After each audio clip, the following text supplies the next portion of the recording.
How does the outside world view lacrosse? It's exclusive. It's expensive. It wasn't always that way. It's white. It's not all white. It's the boys' club. Lacrosse is a sport for everyone. Let me tell you our story, the story of the Haudenosaunee. That is our traditional name. Today, most people know us as the Iroquois. Lacrosse is the oldest team sport on our continent.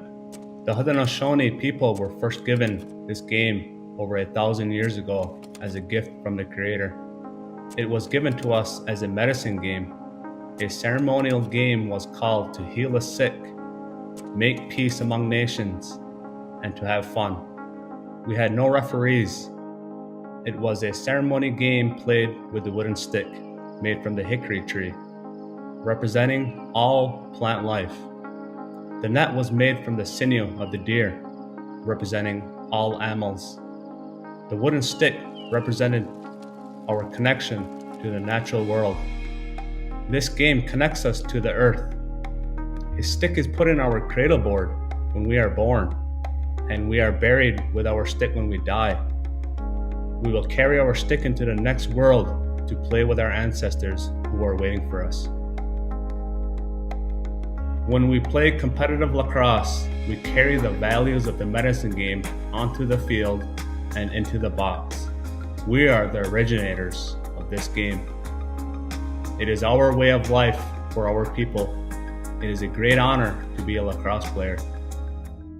College lacrosse was born when Manhattan College and NYU played the first game in 1877, 22 years before the first ever college basketball game tip-off. Racial segregation in the United States made the inclusion of Black, Indigenous, and people of color almost non-existent in collegiate sports through the early 1900s and Jim Crow era. But the civil rights movement did bring change to the sports world. Texas Western won a national championship in basketball with an all-black starting lineup in 1966. The following year, Kentucky's Nate Northington became the first black football player in the SEC. And lacrosse had Jim Brown. Yes, that Jim Brown. In his memoir, legendary sports writer and Emmy Award-winning writer Dick Schaap recounts his days facing Brown while Schaap played goalie for Cornell. In the big game against Syracuse, I made 22 saves, 3 off Jim Brown. I never saw those 3 shots. They bounced off me. Brown took 4 other shots and scored 4 goals.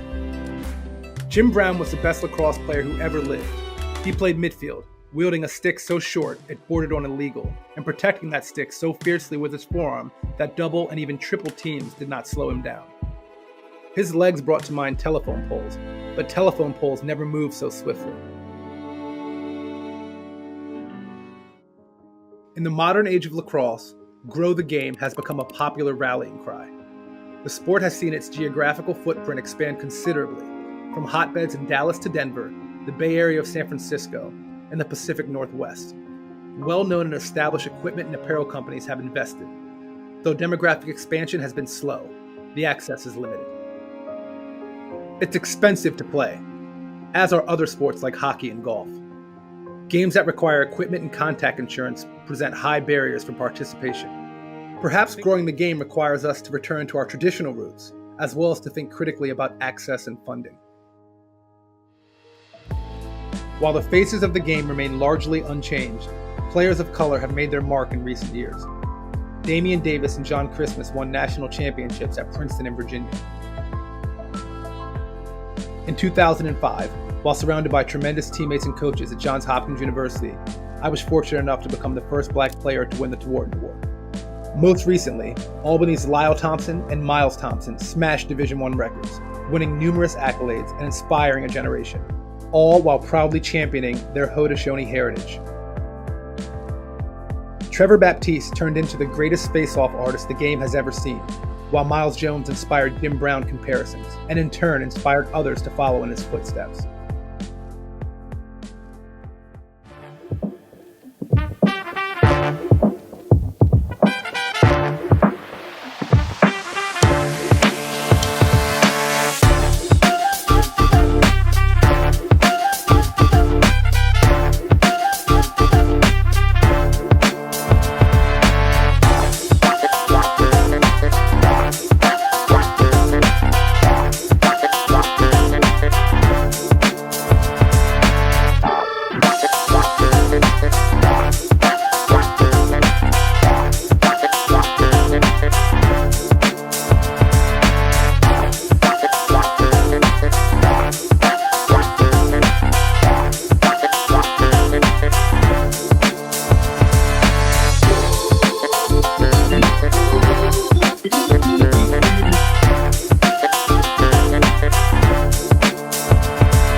Bye.